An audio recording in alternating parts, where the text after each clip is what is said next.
recording, and I got to get the jumper leads from the car. Got to hook up the amp. One more time. There we go. Welcome to another episode of Reese's Reviews, the podcast. This is for mygeekculture.com.au, and we basically deep dive, well, we used to deep dive into Reese's Letterboxd reviews, but now it's completely evolved. My name is Matt, and joining me on this podcast is the guy, the mostest. Yes, who got the jumper leads from the Gemini. Hell yeah, or jumper leads from the heavy rock metal from last week. That's it. Yes, And I am Reece. Yeah, we've got a lot going on, as always. So we'll get into the segment that we all know and love.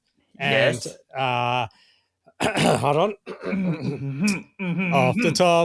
Off the top, that name again is... No, wait, that's not it. Sorry, I'll do it again. Off the top. This segment's called Off the top. No, I buggered it up. We get the gist. All right. Hold on. One more time. Off the top. The name of the segment is Off the Top. Okay, Reece. There we go. Time's a charm. Oh, yeah. Oh, you know what? Because of that, I'm going to give myself a lightful... Thank you. Here all day. Fry the fish. Nice. Well, I'm going to bring in that good momentum, and I'm going to give you a little off the top of a little news that will make you happy, because I'm going to be talking about a series we actually talked about 2 weeks ago called Dexter Resurrection, and they've had a new casting for the new season of season 2, where they're bringing on Dan Stevens onto the cast. So Downton Abbey and Beast from Beauty and the Beast live action, Dan Stevens, is the second star to join the cast of Showtime's Dexter Resurrection, as reported as Deadline. He follows the announcement of Brian Cox casting as Mysterious Season 1 Enigma, Lucius Don Frampt, the New York Ripper, and the return of Uma Thurman as Charlie, the former special ops officer who worked for the Leon Prater. Yeah, which was... and fled to the city in Season 1 finale. So just wanted to give you a little bit of props to your series that you've been raving about, that you got another big A-listing casting of Dan Stevens joining the cast. Oh, of course, and I am looking very much forward to it. It is going to be the go-to thing for people to be on, if you notice that. Yeah, well, it's getting some good traction now. So I think season 2, I think season 1 was a kind of a hit. So it'd be interesting to see what the numbers would be like when season 2 airs. And with these big names, like you've got Uma Thurman coming back, you've got Dan Stevens now being cast, Brian Cox. You've got these good big old Hollywood names coming on board. The fact so they must be liking something with the story or the script that they've been given, so to get them to be attached and liking the material. So it'd be really interesting to see what they do. Good. Excellent. Next thing on is I just finished off watching the first season of Taylor Sheridan's new series, the Madison. Such a beautiful series, very heartfelt. It's a series dealt all around grief, and pretty much this long aging couple played by Michelle Pfeiffer and Kurt Russell. They've been married for so long, and unfortunately, one of them passes away, and it's about Michelle Pfeiffer's character and the kids dealing with the loss of their father and things like that. And it was a beautiful series. I thoroughly enjoyed it. It's not like anything else like Taylor Sheridan has done, where it's fast paced. It's gritty sometimes. It's action, and this one was very much a grounded story about grief and how to move on from that, which I felt was very refreshing from Taylor Sheridan's type of writing. And the reason why I bring that up, which I look forward to it, when they released the first season, they already were renewed for season 2 before season 1 was released. And shortly after the finale release of season 1, they announced per Deadline that the Madison has already been renewed for season 3. So we're getting a third. So not only are we getting a season 2, we're getting a season 3. So I thought that was a kind of good thing to bring up. So, And I think one of the last ones I'll bring up, and this will kind of tacto into what one of our main topics we're going to be talking about today under our Entertainment Honourable Mentions is some of the announcements and some of the features that came out of CinemaCon that happened last week. And one of the things that came out of CinemaCon is the announcement from the Universal panel and presentation of another biopic that's coming our way. So we're all in the age of biopics now. And who is next on the lineup? Snoop Dogg. Snoop Dogg is getting a biopic. He came out. We're getting old. When you're getting biopics where it's artists and so forth that you listen to as a kid, and it's just like, and they started off when you were listening as a kid, and it's like, all right, everyone's getting a bloody biopic, aren't they? Yeah, I'm waiting for the official Eminem biopic. That's when I think I'll get old because I was around when he first started. So I was like, well, the loose one was 8 Mile. Very loosely, but when they do an official biopic, that'll be interesting. Yeah, so Snoop Dogg kicks off the Universal presentation, dancing his way onto the stage, doing drop it like a tar. So this is all reported by Deadline. So he's here to showcase his upcoming biopic, which is directed by Craig Bruiser and stars Jonathan Davis. Gin and Juice, Nothing But a G Thing, and Steep cover played in the theater as Jonathan Davis joined Snoop Dogg on stage. They said they will return next year with a trailer. Snoop then gave NBC chairman Donna Langley a chain before he left stage. He received a huge applause from the audience. So they haven't even started principal photography yet, but they're just coming out announcing to the world that he is. They've going in production. They've cast their Snoop Dogg, and when they come to CinemaCon next year, they'll have footage to show. But this is announcing this is the latest biopic that we're going to be getting, and it's all coming from Universal, which is the same studio who is giving us Michael. But at the same time, Michael is the main studio behind Michael at the moment is Lionsgate. They did not have a panel at CinemaCon this year, but Lionsgate and Universal are co-studios for Michael, but Universal is the one behind this Snoop Dogg announcement. So I thought it was very interesting to come out. We're in the stage of biopics at the moment, so we're getting another one, and it's Snoop Dogg's turn, which is interesting. Excellent. All right, so that this talks off the top. Just a quick segment of just to go through a couple of things I thought that at least needed to be mentioned. No problem. So that was off the top. That segment again was off the top. All right, let's bring into the main grunt of our segment here, and that is our Entertainment Honourable Mentions.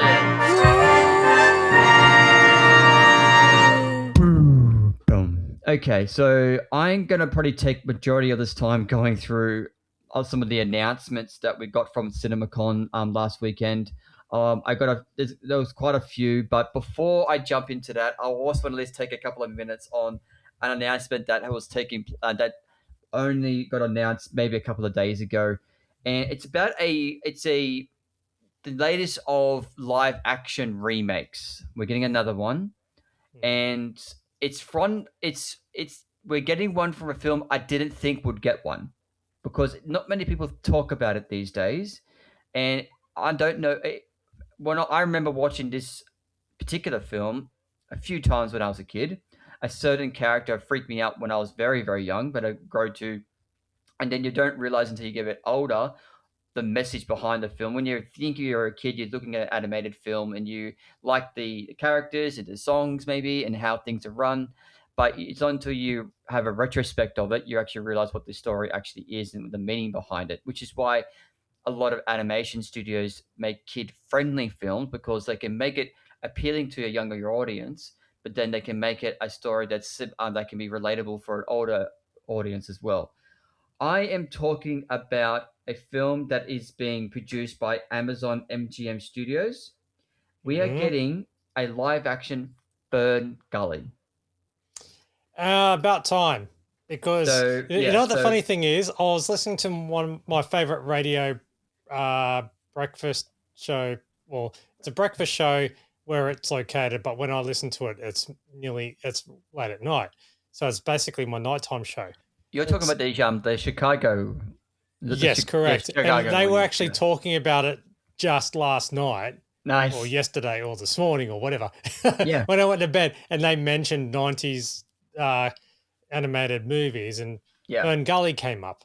Now, And even I sent a text, like they said, send us a text on what 90s movies, animated movies that you love that are underrated. And I don't know if you can read my text there, but I did no, I don't say, know. it's blurred, but it says, and I sent this at 11:38 p.m. on a Tuesday night, saying Fern Gully, The Last Rainforest, one of Robin Williams's underappreciated roles. And his first animated voiceover role. Yeah, so, and that's when it led to Aladdin. Yep, that Yeah. did. And Tim Curry was in it too. Yes, he did the voice of the bag pollution thing at the end. So Yeah. I thought we should at least should mention it. So this has been set to direct by a director by the name of Maril Heller. Now I'm currently looking at her filmography for as a director. She doesn't have too much filmography as a director. So the what most people would know her for is that she recently did a film with Tom Hanks, which was based on a true story called A Beautiful Day in the Neighborhood about Hmm. Mr. Rogers. That's the latest film that she did. And so they are going into adapting the same story. It's about the fairy set in an Australian forest and about the pollution and that sort of thing. So that the same story is being adapted. And so it's been a long time since I've seen the original. I still remember Robert Williams, and then my name is Batty, and that song that he sings, he goes, "But I'm blind, I can see." Like it's Robin Williams. It's just he's made for voiceover. So I I'm intrigued to how this film will go because of the story that it is and the message behind it, which is pretty much what James Cameron has been doing for Avatar these last couple of movies. Is what he's very no, he's and this was brought up by my beautiful wife that she pretty much said that maybe James Cameron would be attached. I went no, he wouldn't be attached, but he's pretty much been the spokesperson about saving the planet and by means of the forest and things like that, and he's blurred that into the story of Avatar that he's had the last couple of years and the oceans and things like that. And Fern Gully was one of those first films and even an animated film that kind of touched on that narrative of the planet and needed to save it and things like that. So Well, I that's what mean, they said that when Avatar came out. First, it's when I watched that, I'm going, exact wait a minute, this is Fern Gully. Gully. Yeah, Exactly. That's exactly where I was going to go because when the first one came out, everyone said the exactly same thing. This is just Fern Gully in space, and yeah. now we're actually going to get So, a actual live action Fern Gully. or So Fern this Gully with a budget. Yeah, and it's going to bring it right back into everyone's forefront. Everyone's going to the good thing about live actions, even if it's not great, it's going to bring awareness to the original. You can how I guarantee it when they start marketing this film, how much recognition that first film is going to get. Everyone's going to go back and rewatch the first one and listen to it, listen to the music and that kind of stuff. So I'm intrigued, like I said, to see where they go with it, how far into that narrative they go, because some people might think they don't want to be lectured about certain things and see how it goes. So I want to see I want to see how far live action will go because if anything, like it is set in around fairies and around a rainforest, and from what's given me trepidations is when I'm watching the latest trailers for Moana, a lot of it still looks a lot of animated, which is not always a good thing. And so I hope they can be able to blend the live action with the live action with the CGI animation as well to bring it to a realistic world. Um, as much realistic as you can go for having fairies in it and a giant pollution bunch of smoke and things like that. So and I want to see the casting. I want to see where they're going to go with what on the Casting, cast. yeah. Yeah, what they're going to do for um like the main characters and things like that. So I, I'm intrigued. What I'm going to do is I'm going to bring things up. So I'm going to bring up Fern Gully, and that was released in 1992. Damn, I feel old. You Jeez. feel old. What about me? I was So, 11 when it came out. 89. I was like 3. Jeez. Okay. So yeah, I'm intrigued to see what they do if who they hire to do Krista and Pips and yeah, as I said, Tim Curry was immortalized with Hexus, so I'm intrigued. I want to see what they're going to do. So I thought let's bring that up and see what we're going to thought. So any other 2 cents you want to add to what your thoughts about live action? Because I know what your thoughts are on live action remakes these days, but what do you think about this one getting a live action remake? I'm tempted. I am tempted to see it because Fern Gully, I do remember seeing it at the cinema with my Oh wow! grandparents. Now you're showing your age. I'll put it this way. I still remember going to Hoyt's in Bankstown. Oh, jeez, Okay. dude, showing your age now, mate. Yeah, and seeing it there, and then even my nana's going, "Oh, okay, a little bit propaganda-ish." so, Yeah.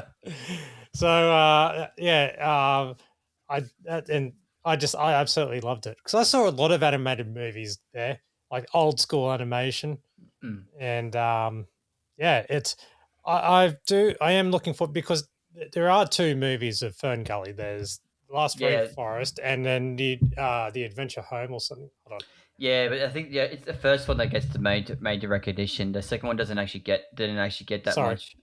It's the Magical Rescue, not the Adventure Home. That's a Yeah, that's a totally different movie. yeah, yeah. So We don't. The second one didn't get much too much recognition, but the first one definitely did at the time. But yeah, well, that was a yeah, direct to video movie. yeah, absolutely, yeah. So it's the reason why they didn't get much talked about. But I want to see what they do with this and see. I'm going to keep my eyes open to when they start releasing the castings and more the creative team behind it, who they do who they get to pen the script and who they're going to get on board with those sort of things. When they will start say where they're going to film it, it'll be Mhm. very intriguing. The fact that the animated was set in an Australian rainforest, and if they come back down under, I doubt they would. But hey, one can dream. So Yeah. I just thought that at least. So yeah, that was the first topic. I want to kind of spend the rest of my kind of time just speaking about CinemaCon. So just to re-educate our audience, if you weren't listening a couple of episodes ago, CinemaCon is a convention they hold every year in Vegas by Cinema United, which is a convention for the theater owners. Now, the main draw card for someone like you and I, Matt, is the studios come to the conventions to put on slates about the films that are coming out in the next 6 to 12 months. To try and give them a lot of their films a lot of recognition because the theater owners choose how many which films go on which screens and things like that. But it's not just about studios going to the convention. They've also got all these exhibitors coming, just like any convention. They've got exhibitors providing the latest in technology for sound and visual. They've got all the confectionery people going down there to provide new updates on all the things you can put in your candy bars and things like that. So there's a full convention for the theater owners and things like that. And so I I think you had mentioned it like I should go. No, I would love to go, but it's one of those things that you need to be in a certain industry and have a certain following to be able to get into that convention as a credentials for Well, media pass let's and things start like that. working on that. Okay, let's get you going. And So you're it's already doing stuff for mygeekculture.com.au, so let's push you a little bit further. yeah, this so we get to a point where my geek culture can send me over to Vegas for a week so I can color Comic Con. So Yeah, CinemaCon. sure. So, hey Reese, can I borrow some money? It's for I'm going to invest back into you. Maybe we'll see. So, yes, but the main draw card, at least for us, is the studios. They come every year and put on a good display, and they all try to talk up their slate to see what they can do. Now, the only studio that didn't come this year, I think I mentioned it to before, was Lionsgate. They didn't turn up this year, but all the other studios did. So, like Disney, Universal, Sony, Paramount, they all turned up. And provided prevention. So I wanted to touch on a few things that came out at a convention. One of the big ones I thought was kind of good was Sony was the first studio that came out, and the CEO kind of came out and kind of pretty much put it to the studio. I think he did this last year as well, and he put it to the theater owners saying, "You need to reduce your trailers and ads before films." Like a lot of people are leaving the theater after watching the movie, not even remembering what they saw prior to. And so and even coming over here in Australia, like I know over in America, a lot of AMC theaters, they have at least 30 minutes of ads and trailers. Well, what they And could do, as you know, in America, is that once the one cinema or once one movie has finished screening, they once all the lights come on, they do a bit of cleaning, and the time in between, what they need to do is just have a bunch of trailers and slideshows or images or whatever just on rotation until the actual movie. So, uh, yeah, it's weird because you know when you go into the cinema and you're like 10 minutes early or whatever, okay, and you know we're guilty of that. We go in because it's nice and comfortable and so forth, and there will be something already on the screen. So it'll be like a local advertisement, um, or anything like that. So they need to kind of get those going. So I just there'll be something that's always advertised. It's just like a giant billboard in general where something always gets rotated so they can I still do it. I But can yeah, okay. So I tend to disagree in a way. I think sure. that America has started to do it. We don't do it over here in Australia. They need to advertise the actual start time of the film. Like we got a session start time at 7 p.m. They need to let us know that session starts at 7 p.m. Movie starts at 7:30 or 7:25, so people know when they can come into the cinema and when if they want to come in and see the trailers and see the ads, they can. But at least we can be advised about when the movie starts because we No, are that's fair. we That's are a fair. paying customer. We're not paying for ads and trailers. We're paying to see a movie. But that's like a streaming service or pay Yeah, but that's the TV same thing. where Like we are paying, like when we pay our streaming service, we can pay a certain amount to not play ads. yeah. We can say pay a certain amount to pay to get ads. But don't I forget am. to some those ads as well help with I know that, but cinema. if we're a paying customer, we shouldn't be shown 30 minutes of ads. And I have taken on the point for myself is that whenever I sit down to a movie, I check my watch. As soon as the session starts, if a ads go over 15 minutes, that tells me that they're wasting my time, and I refuse to go because the main thing that people get out of a cinema, the theaters, where majority of where they get their money is from the candy bar. That's where they get their money from. They don't. What brings people into their business is the movies, but where they get their money is confectionery, drinks, and all that kind of fun stuff. If we stop buying that stuff, then that sends a message in it to an All extent. right, Val Morgan, we're looking at you. Yeah. So I personally, it's like if I looked at my watch, if the trailers go over 15, if ads and trailers go over 15 minutes, I go, okay, you're wasting my time, and I won't be purchasing confectionery from the candy bar as a Yeah, point of pride. But I just wanted to bring that up because the fact that you got a studio CEO telling that to the theater owners, saying we will do our part to bring you great content to put on your screens. All least you can do is deliver the experience for your customers and cut down your ads in theaters so people aren't getting the expectation of having to wait so long and do that kind of stuff. So I thought that was a good thing to bring up as well. So you make some valid points there. another thing, I think the three biggest things that came out of CinemaCon. The first thing was they finally released we and these three things have not been released to the public, so we haven't been able to see them. But all I can just go off the online people that have at least seen it. So we got the first footage for Beyond the Spider Verse, Mm-hmm.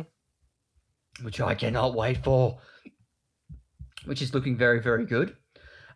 We got they showed the first 8 minutes of Dune Part 3, which the certain pundit that I reference a lot, pretty much they said that it's imagine the first 10 minutes of Saving Private Ryan, but dose it up and it's in space. Nice. I went, oh, you have my interest. Okay. And of course, the big coup de grace for us, Matty, Avengers Doomsday. They Yes. talked the crap out of it. They brought out Robert Downey Jr. Out on stage. They brought out Chris Evans.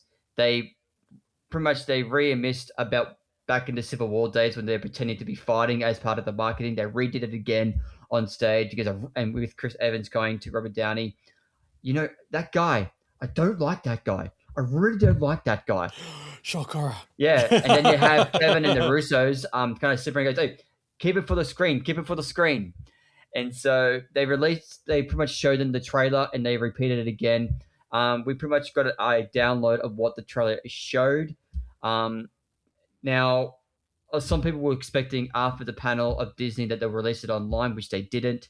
And then it goes all the speculation of when they will release the trailer. Some people saying that we might receive it in the next few days to a week. There are some people that think they might wait until Comic-Con, which is in June. There are some people who think that they might put it in front of Mandalorian Grogu, or wait until the end of July to they put it at the front of Spider-Man Brand New Day. With all that being said, I think they might wait until Comic-Con, personally, even though I would like to see it, because what I heard on the trailer is very fun. Now, but I think they might wait until Comic-Con because that's the audience you need to get that pop. And that's kind of a good time to start to get the ball rolling, unless they release a trailer in the next week or two, and then when they get to Comic Con, because what we've kind of said about trailers is that the first one is an appetizer. It kind of gives you a feel of what the tone of the movie is, and then when you get to trailers 2 and 3 is when you get more of the story and what the essence of the film is. So I think maybe they might release a trailer in the next week or two, and then when it comes to Comic Con, that's when they release a second trailer to show a bit more about what the scope of the story is. But what do you think about? Because I know there's a bunch of other announcements, but I personally I am looking forward to Dune Part 3 and Beyond the Spider-Verse, but Doomsday is where my mindset is at the moment. But what do you all think? What's your thoughts about Doomsday? Did you actually backtrack? What have you heard about what happened in the trailer from CinemaCon? I've been avoiding spoilers. Okay. And then occasionally I'll see random bits and pieces and I'm going, it could be AI or it could be something else where they just get it for clicks or whatever. But I've been just doing my best to ignore. Even at one of the websites which I read on a religious basis at the AV Club, even they were saying that here's the stuff that we could write about because the CinemaCon people were blocking us from, the restrictions. So, and in their smarmy way. So if they are having problems writing about it, then yeah, it's just, I don't want to see any leaks. It's just like when Avengers Endgame came out beforehand, there was a stupid thumbnail on YouTube where it ruined one moment for me in that movie. And it was Was it Mignoni? No, it was when Hulk clicked. Oh, yeah, put on the glove. From the glove, yeah, because it did it like an auto scroll play type thing. And you bastards. Yeah, well, the good thing about this is that because of what CinemaCon is, they can't put a bootleg up of the trailer. They just you had a lot of pundits who were there for the press junket. They just didn't they do like lasers or whatever? They had lasers going on and identifying if someone had snuck in a bit of equipment. Maybe, but I think the only thing they showed that was able to upload online, which I saw, which pretty much is just a title card. Pretty much the Avengers theme is just a title card that says Avengers Doomsday. And then, but a lot of pundits, they just went online and pretty much explained, Doomsday is coming. They pretty much, some of the pundits just came online and I listened to it and pretty much explained what kind of transpired in the trailer. and so what kind of happened from there. So, of course, the way you are, I am not going to let you know what was in the trailer because are you when they start doing the marketing and the trailers released and the clips, are you going to be watching any of this stuff, or are you going to try and go in as blind as possible? When the official trailer on their official account, none of these the third Yeah, party ones yeah, like Joe Blow trailers or whatever, yep, when it comes directly from Marvel Entertainment on their YouTube yep. account, I'll be watching it. Okay, okay, cool. So Okay, that's the only way I do that stuff. and we will. Yeah, We're like with the Spider-Man ones when it's Sony and Marvel Studios, yep. like So yeah, when they do you're in very much like me. So when it's released by the official studio, that's when we'll respond to it yeah, and watch it. again, none of the third party ones like One Media and Yeah, of course. you know Nah, none of that. Nah. So yeah, I heard about what's the trailer. I think it's one of the things I don't want to rewatch him a lot of it because I want to kind of bring as much surprises with Doomsday as much as possible. So I think I might watch the trailer, each trailer at least once, oh well but then leave it at that. here's the thing. The story that I heard is that they're going to re-release Endgame with some extra footage. That's where I was going to lead on to. So what the Russos and Kevin Feige said is that there are going to be really releasing Doom's in game, but that was announced a couple of months ago. Yeah, that's The what I Russo, thought. That the Russos pretty much confirmed it. Yes, it's being re-released. We're going to be putting new footage in it, and there is going to be certain footage put it back into it that's going to lead straight into Doomsday. That's kind of critical. yeah, because there was a lot of stuff in Endgame that was a deleted scene or whatever. Like there were just moments where it's, oh, that would have made sense, you know, with this certain bit or whatever, but you would see it So on the physical media release. maybe, but I just hope like that they don't say because they maybe it was a poor choice of words, but the Russos pretty much said it, and it was critical. In game was critical to go into Doomsday, and I just hope that they don't expect like it's a major plot point. Like if you don't go and see the re-release of Endgame, that you're gonna miss. You're gonna miss a major plot point for Doomsday. I really hope because that's a kind of a big screw you to us in a way. So I just hope it's one of those things where it's a re-release of Endgame. It just shows them like one or two extra scenes that's kind of cool, and they probably give us a good post-credit scene that might lead into Endgame. But if you don't see it at the theaters, it's not going to be detrimental for you missing out on something on Doomsday, and then eventually. Before Doomsday gets released, they'll put that extended cut and re-release back on Disney Plus, so everyone can then have access to it. So I don't think they'll do like they do the big critical thing. You need to watch it. I don't think the Russos and Marvel would do that. But I I would be lying to you if I wasn't considering going back to see Endgame back on the big screen. Not just because of the extra footage, but and the potentiality of the post credit scene, but just to see that on the big screen again, watching those iconic third act on back on the big screen with a bunch of Marvel fans. I think it's going to be fantastic. So you can count me in. I might chain you to put a chain around your legs and pull you along with me, so you know I can go experience it together. But yeah, so I just thought that was good as well. They did announce a bunch of other stuff at CinemaCon, for example. They released the first footage for Jumanji 3, which was officially titled now. What was it? Jumanji Open World, which Yep. is very cool because now they're in our world and it's going to be a very different concept, which was very fun to hear. They released the first footage for The Social Reckoning, which is the soft sequel to The Social Network. So I am very intrigued about that.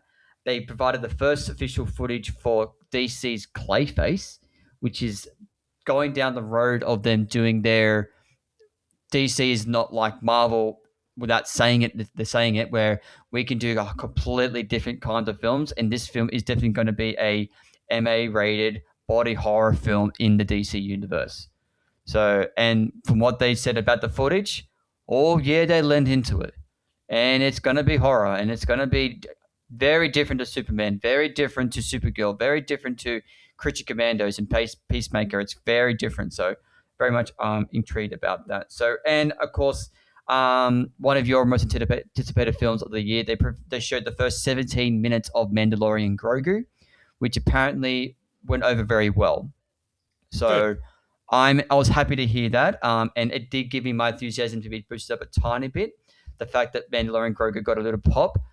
That's granted. That's still only the first 17 minutes. Things can go downhill, but I have, I am going to weather down my expectations for that and try and be positive about that. I'm going to get a good experience about it. So, what's with everything that I just gone through? What's your 2 cents? Do you have any thoughts about what I've gone through, or anything that's piqued your interest about that, or anything like that? No, I think that what's coming up is what's some great forward promoting, great sizzle, and time is ticking on by. Hell yeah! So I am looking forward Cool. to our movies. So in fact, I can't wait for hurry up with Brand New Day. Yeah, July can't get here quick enough. Yeah. Before we move out of our entertainment honorable mentions, one of the last things I want to just mention, because it's about my hall pass or my beautiful girl of Margot Robbie. No. She was brought up in it when they had the Warner Brothers presentation. They were talking about the ever so talked about, which has never actually been to fruition, about the prequel to Oceans. So they've always been talking about that there's going to be a prequel to the Oceans franchise, and we finally got an update. So we all kind of knew that Margot Robbie was sort of attached, but it's pretty much now being so. And we've got some other news about it. So this is coming from the Hollywood Reporter, which was all done at the Warner Brothers panel at CinemaCon. Is that Bradley Cooper has officially lined up to his next directing gig, taking the helm of the upcoming Oceans prequel, which he will also star in alongside Margot Robbie. Um, the news had long been in ether, and during Warner Brothers CinemaCon presentation on Tuesday, studio heads Mike DeLuca and Pam Abdi confirmed the news. The film does not yet have a title, but has been dated for June 25th, 2027. So Bradley Cooper is set to write, direct, and star in Margot Robbie's Ocean prequel. Well, you got Ocean 1, 2, 3, 4, 5, 6, 7, and 9 and 10 to do. So I love the Oceans franchise. Even though I didn't like 12, I enjoyed 11 and 13. I also enjoyed 8 with Sandra Bullock and Kate Blanchett. So I get to see a movie with Margot Robbie. well, And the fact I that thought I didn't like Ocean's 13. I thought they just did it for just because well, they just they cashed in because real after 12 was a hit. Like well, 12 wasn't. 11 was fantastic. 12 was received very poorly. Was very bad, and but so it they was still brought a back. hit. Not to the extent of what 11 was, and then they try to bring back in some enthusiasm. I mean, 13 was better than 12, and I think that's what kind of put the essence of a good sense of a good taste back in our mouths of the Oceans franchise. And then so many years later, they brought out a soft sequel to 11, to 13, which was It Oceans was 8. Ocean's 8, yeah, Yeah. because Danny Ocean had quote passed away unquote. Quote unquote. So Yeah. I get to see Margot Robbie in a kind of heist film. I'm very up for that. I will watch anything that Margot Robbie's in, and the fact that we've got Bradley Cooper directing and writing it and starring in it, that has my interest as well. So I'm very piqued my interest for that. So Here what we do you go. think? Here we go. Ocean's 11, 450 mil worldwide. Okay. Ocean's 12, 362 mil worldwide. And that was with a budget of 110 mil. So, That didn't even so, break. That didn't even break even. so, but the fact that it still made 362 mil, they've got, all right, we can milk this cow one more time because they go to make 13. The budget went down to 85 million, which matches the first budget, right? For Ocean's 11, same budget for 311 million. So the steam had kind of run out from there. And then when it came to Ocean's 8, budget of 70 million worldwide, 297 million. So at least with Oceans 11, 13, and 8, they at least broke even, and 12 lost the money. Yeah. Yeah. Okay. But okay, that's fair enough. Yeah, that's cool. So yeah, but I like the Ocean's franchise. I'm always game for a good heist film, and as long as you got a good story, good characters, I'm game. So you got Margot Robbie, you got me sold already. The fact it's an Ocean's film, written by, and starring also Bradley Cooper, color me interested. What about you? What's your fascination with the Ocean's franchise? Yeah, I'll watch it. I've got 11. I was about to say I got 1, 2, and 3 with me, but I've got 11, 12, and 13. So weird. Yeah, So yeah, no, I saw those at the cinema, nice, and I enjoyed them. I didn't see Ocean's 8, um, but yeah, I will still give it a go. cool. All right. Well, that wraps up our entertainment honorable mentions. And you know what the power down is. I think it's time for what we've Let's been teasing for a We while, and that have. is We're going to do a double thing now because we're actually bringing in two of our new segments into the one section of to round out this podcast. So I want to start off because I don't think I've spent much time on it, and start off our new segment. It's the first thing on the channel, and I've we're got to going to sing do it. Don't the. you have to sing it? You have to sing the intro. Do we have an intro for it? I Well, can't. no, yeah. I can't sing it. Okay. Hey, do you Um, think I can sing off the top? we got So the what's this new segment? musical appreciation. I don't know. We got musical appreciation. Appreciation. Gotta have a Music. musical appreciation. I don't Yeah. even think I like that song anyway, but oh well. Yes, we're musical appreciation. We're going to start off our segments, and I watched a film quite a while ago, which I was thinking about reviewing, but I decided against it, and I decided to test myself at least and watch a film that I haven't seen before, and this is a film that I've been told to watch by a couple of certain someones, including my wife. And I've been reluctant because I've never been a fan of the music. I've never been a fan of the band. And the story was very much set towards a certain demographic, which I didn't feel much attachment to. But wanting to appreciate the art of musicals, I wanted to at least give it a go. And I thought to round up this review, I would watch because this film is part of now a franchise. There's two films in it. I would at least review one and two as an entire kind of review.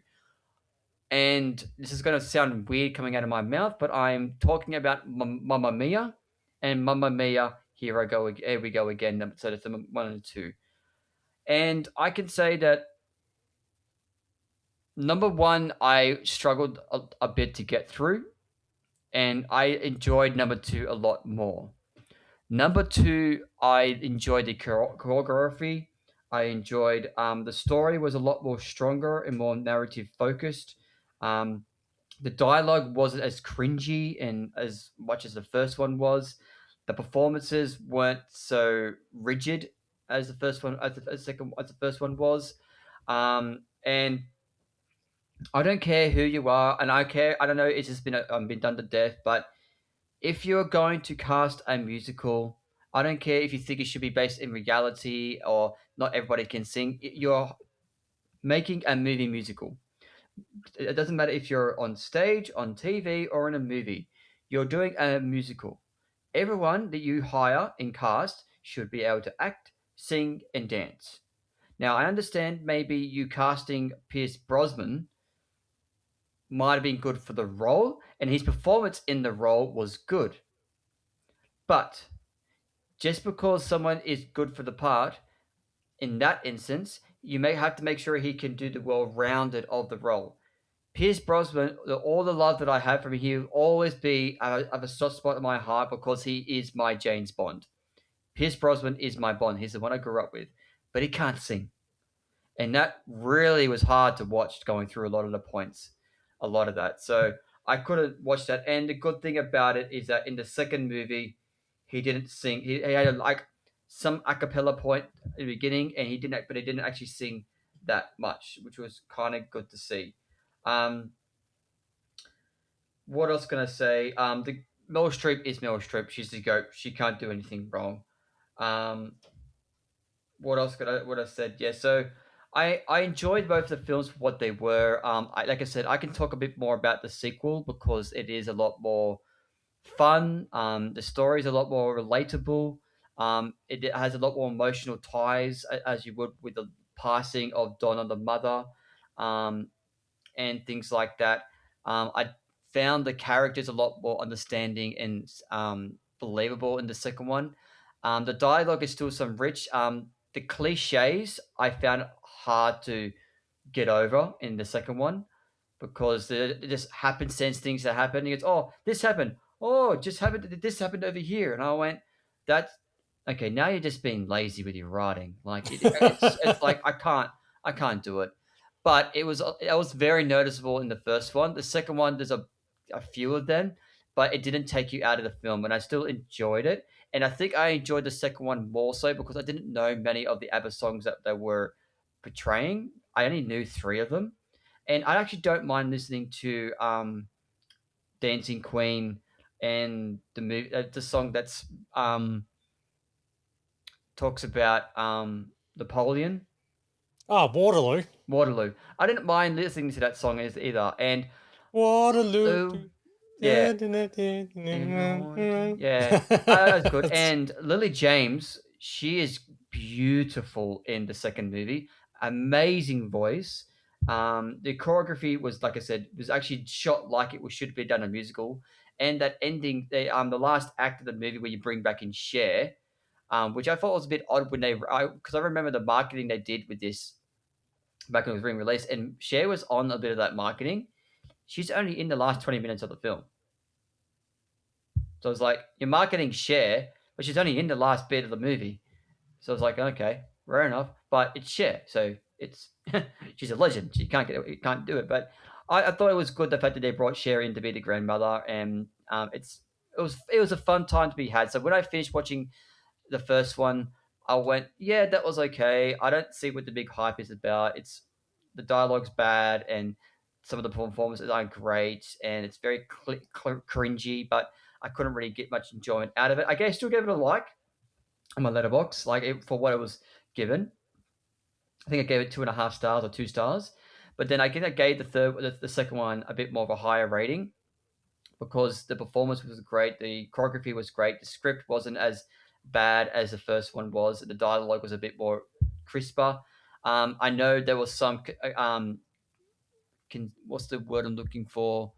Um, continuity issues. From what my beautiful wife said, that they maybe mixed up some of the timelines, which I don't understand how they can do that. You got one film to base your prequel on. You can't screw that up when it comes to the three men meeting Donna in the past. I went, you have a blueprint. It's right there. How can you screw that up? so with this, with the whole movie itself, or one and two, Yeah. um, so you telling me to just stick with the ABBA albums, the original, and don't even Well, bother. at least with like, okay, if you want to go watch, but from what when I talked about this with my wife, who loves the movies, like she would watch the second one every once in a while because she just loves the music, she loves the movie, and it makes how it makes her feel. So it's just fantastic, which is what you want to get out of a musical. If they want to, you want to leave it singing, having a fun time, being filled with joy and happiness. She's always told me, but she's never been a huge ABBA fan. But she would, if she listens to the songs, she would listen to the cast recordings over the original All right. because the way they are produced, the way they are sung, and the way they are constructed with for the movie. So if you would listen to the songs, you might get enjoyment out of the cast recordings rather than the original. But No, it all that's comes fair. down, It's just like that movie by Zack Snyder, which is one of my favorites, Sucker Punch, and they had the cast re-record the songs. yeah, Like they had Emily Browning sing, "Sweet Dreams" and yeah, made of these, uh, Eurythmics, and also Carla. What's her name? I can't think of her last name. Ah, hold on. Carla. Carla Sucker Punch. Carla Gudino. Okay. Yeah. I can remember the Psycho Punch. She's saying a fantastic version of the Beatles. Oh yeah. Yeah. I just remember I think Tomorrow Never Comes. That's it. Yeah. Oh yeah. I remember that. Yeah. So, but I thought so if you liked ABBA, I think you might get a kick out of the cast recordings if you're doing that point. But I don't regret watching them. I'm glad they're being placed into my musical appreciation filmography. I would never sit down and watch them. I don't think I watched the first one again. I don't think I need to. If my wife ever wants to have a bit of fun and watch the second one again, I could see myself maybe sitting down and rewatching the second one. But after some time has passed. But yeah, so I thought that is my short kind of review on the Mamma Mia double feature that I watched. And keep your eyes open, ladies and gentlemen, for further musical appreciations. They are coming down the pipeline. And one of these days, I will get the Matt Man to review a musical or two. I just want to apologize. I made an error with the Sucker Punch song. They did Tomorrow Never Knows, but that wasn't done by Carla. Oh, yeah? She did Love is the Drug, which is a Roxy Music cover.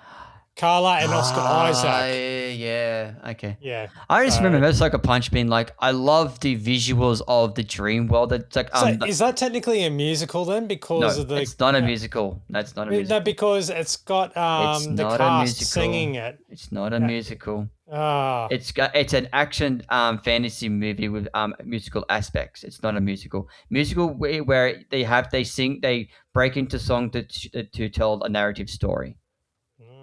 Okay. All right. So I'm gonna bring in this episode home. We're gonna finish off with another segment we brought up previously, and this is our anniversary. We're gonna bring in home the anniversaries. And Matt Man, you and I have sat down and watched an anniversary for a film that I'm gonna bring up right now. Now, bringing this home for us. So I'm just jumping all the way down. Now, this film was released on the 15th of June, 2001. It's celebrating. That means, yep. Yep, it's celebrating its 25th anniversary this year. It stars a certain action icon in the film of Angelina Jolie, a certain up-and-coming actor called, Daniel Craig, and who else is in it? Oh, I don't know. And it's got the Australian actor in it too, Noah Taylor. Yeah. And also Angelina Jolie's, overrated dad. John Voight. Yeah. And also, of course, you can't forget that John Mormont from Game of Thrones, Mr. Ian Glenn, as well. So, but don't forget, you've also got the other actor from Red Dwarf. I've never seen Red Dwarf. Oh, he plays a hologram, Rimmer. Damn it, I forgot his name. I know all the stuff that he's in. Goodness, what's his name? Who does he play? Chris Barry. There we go. Chris Barry. Okay. Chris Barry, who plays Hillary, Lara's butler. If you watch Red Dwarf, which is a sci-fi series that's been running on and off for many years since the 80s, he's known as Rimmer the hologram, which is he's always got an H stuck on his forehead. Right. Okay. Anyway, you'll enjoy it because it's sci-fi comedy. Well, okay. If our audience haven't figured it out, we're actually talking about Lara Croft Tomb Raider that was released in 2001, like I previously said. So this is our first, I would say our first official review of anniversaries. Anniversary. I don't know. Maybe. We've got to figure out some of these jingles. So this is our first one. This is going to be a monthly thing. Like I said, at the end of each month, the last episode of the month, we're going to delve into celebrating film and celebrating an anniversary. And this one is the first one for Lara Croft. So before I go into my point, because I think we're going to have the same thing we had for our first. Actually, this is our second one because the first one we did was Phantom. Well, yes, I was going to say we've done the Phantom. So, and I think out to our audience is not too much to a surprise. We're going to have the same thing where you're going to have a negative point on this, and I'm going to have a bit more of a positive spin. So, bringing the negative, Matt, what did you think about Tomb Raider? Well, I saw this at the cinema when it came out. This still shows your age, mate. I really have not watched it since, right? I caught it on TV occasionally, whatever. I bought it on iTunes for $5. This time. And oh my fucking God, I want my $5 back. I forgot how bad, or not bad, how cheese it is. And I like it though. I like that it's bad. So just because I gave it a low star rating doesn't mean I hate it. Okay, because I love my bad movies. This one has dated horribly. The CGI with the the friggin' stone guards and stuff like that. I'm thinking, fucking hell, the Mummy did a better job at that. All right. And then you had Angelina Jolie play Lara Croft, a British adventurer and archaeologist. So she had to ham up her English accent, which wasn't too bad. But then you had Daniel Craig as the former acquaintance of Lara, Alex West, right? Mm-hmm. A rival treasure hunter who kind of, has Lara and Alex have soft spot for each other. But he's got his American accent, even though Daniel Craig is British. So Go figure. Yeah, it's so weird. And then you got Noah Taylor, who's the tech expert, and he's Australian, so he just talks normally because that's how he sounds. He's anyway. Yeah, the CGI is horrible for one thing, but I can see where at the time it was pretty revolutionary, but they spent a lot of their budget on the settings, like the setting and everything, like the big fucking sound stages. Okay.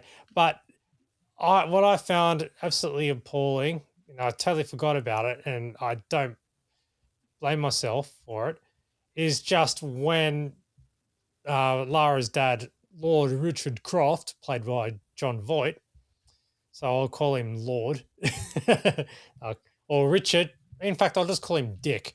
The fact that he goes and explains everything about the Illuminati, and then the pieces, the triangle pieces, and you got to do this and this and this, and it's like, fucking hell, get to the point. Exposition dump.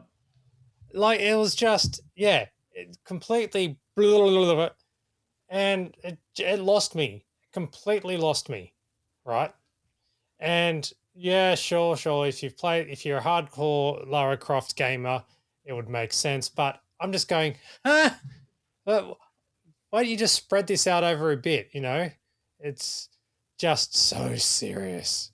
And yeah, and the cheesiness of Manfred Powell, the leader of the Illuminati, which is also the rival of Lara Croft, played by Ian Glenn.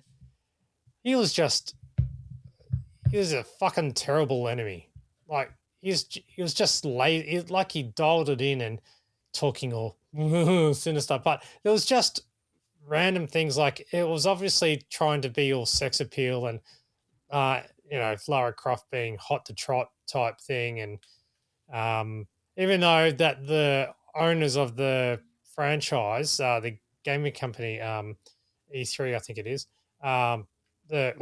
whoever it is, they were said to tone it down and not make it too sexy, but it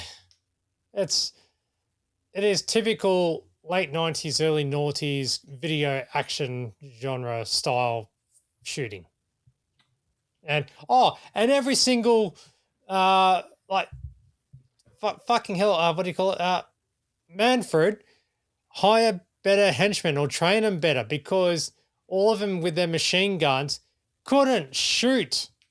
Like I swear they were stormtroopers from another life. They just could not shoot Lara. Absolutely horrible. And she's taking her time too, hanging from the ceiling and running around, and here they are. It's like, anyway. But Yeah, and there's just a couple of things that just some plot holes or just made no sense. So um, it is a turn your brain off and enjoy the movie. Simple as that. Or get drunk. Just get absolutely fucking shit faced when you watch this movie. Anyway, I ended Yeah. up giving it 2 stars. You did. Anyway, what do you think, Reese? Okay, so when we reviewed the Phantom, I got a this. I think our common denominator of our friends listening to this podcast is going to be Stuart because he messaged me saying, "I'm so glad one of you was defending the Phantom rather than just shit canning it." And I think I'm going to get the same reaction from this one because I'm going to defend Tomb Raider. You can go This ahead and this defend it. film has nostalgia for me played over it. I had fun rewatching it. I totally agree with a lot of your criticisms. The CGI has not aged well. I was watching. I was getting a lot. I was finding it a lot of fun. When it gets to that middle section where they're inside the temple and the statues comes to life and those stage those Monkeys or whatever.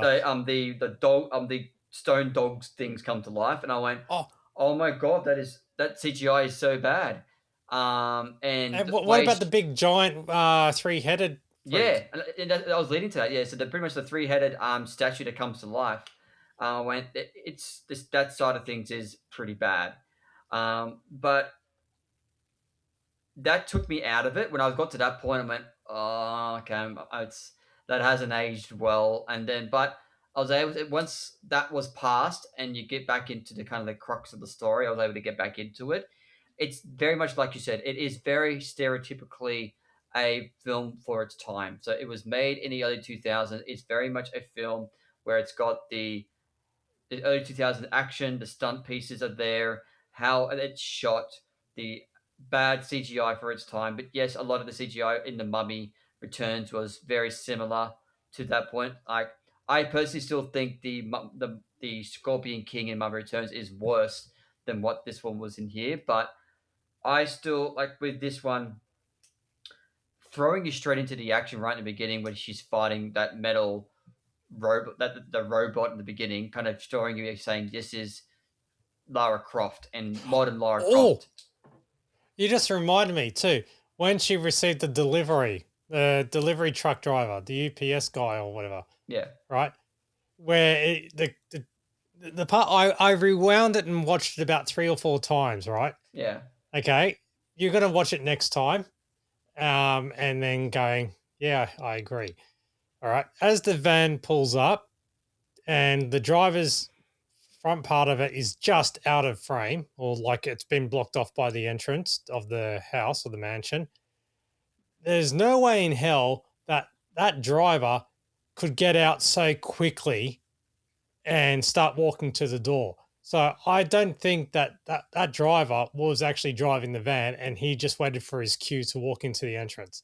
It's just he was too quick. He was too quick. So watch it again that moment yeah. and you'll notice it. Anyway, Okay. that really I was watching that and I'm going, hold on, he just pulled up and 1 second later he's out and walking through the front door. That can't happen because he has to walk around the front of the van and that will take at least 3 to 5 seconds. And he's a certain distance away. The van's a certain distance away from the Yeah. front door. But as soon as the car goes, bam, he just comes walking out straight away. Like I'll Okay. demonstrate I with my might hands. I might It's have like to rewatch van. it. So ready? So it's like so instead of the hop out, get the package, and then walk around, it's just Yeah. anyway. Okay. But the thing is, I enjoyed like they changed out the way Lara Croft went very much into the more modern video games. They pretty much put her back into um like a jungle kind of aspect of Tomb Raider. It's back to where she had it was taking away a bit more from the gun swinging Tomb Raider and went into bows and arrows and jungle warfare and things like that. But the way we were growing up in the early Sony PlayStation Tomb Raider, it was very much gun wielding, hips, very much midriff, very much very similar to what she looked like. Like the very much the costume was very much depicted, and I thought the sex appeal of Angelina Jolie was done very well. I thought she was like, I can understand where people had in the early 2000s, and even maybe even today, people still had a massive crush on Angelina Jolie at the time. And what this is one of the films where she breached over to a certain demographic of being a comic book and comic books and video games and that kind of pop culture zeitgeist. And I thought this that you can definitely tell with certain action sets, pieces and things like that. Yes, a lot of the budget you can tell have went into set design and the decor the you can tell some of it was made on location. Like you can see certain scenes Yeah. were shot on location, but some were definitely done on sound stages, and the sets were definitely very well built. Oh, 100%. They were fucking huge. Yeah, especially that end scene with that big, like almost like a globe that was constantly turning.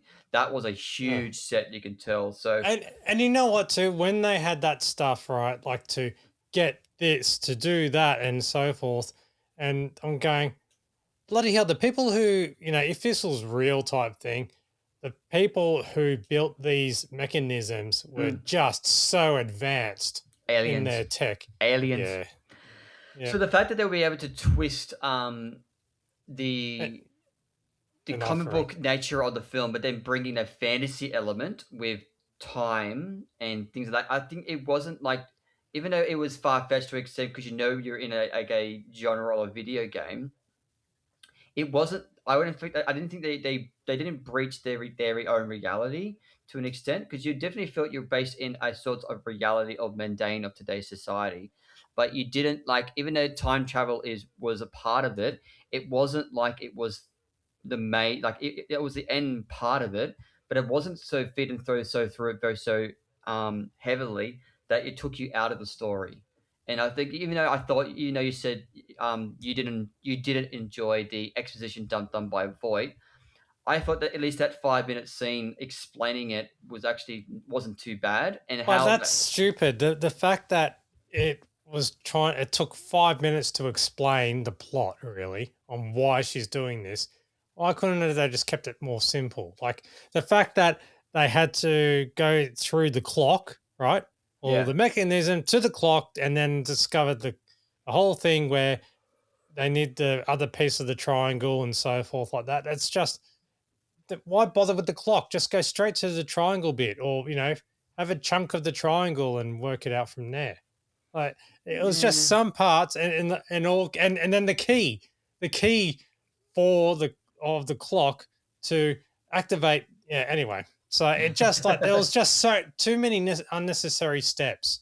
Okay. Well, I personally didn't think that was too much of an issue because it gave the story enough time to breathe. If you did went from A to B so quickly, then the movie would be over in an hour. You need to have some sort of substance to bring it, and the fact that you had the practical action in there. Yes, I did agree with you. The fact that all the mercenaries were pretty much taking out of the empire's um Just bad shots. stormtrooper squad and put into the film because she's running around her own little thing with her elastic band in a way and Yeah. nothing's hitting her. Okay, yeah, I can, but I can forgo that because it was a great set. They utilized the space well and things like that. But I understand that kind of point as well. Um, Bringing in John Voight to play, who is Angelina's father, to play her father, I think that's a nice little nice little touch. Seeing Daniel Craig in there just before he got landed Bond was great to see as well.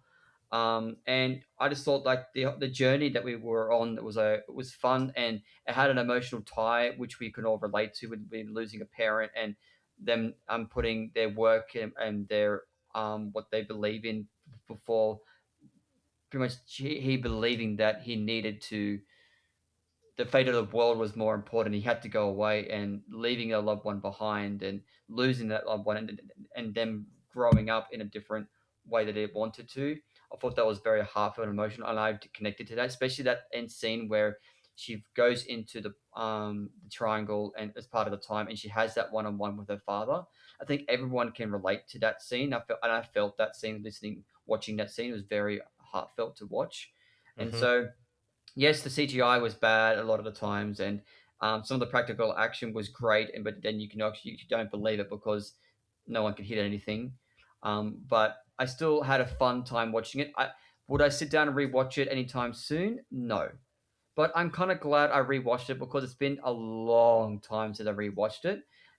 It doesn't have the same pull as it did when I first watched it. I think I remember enjoying it a lot more when I first watched it.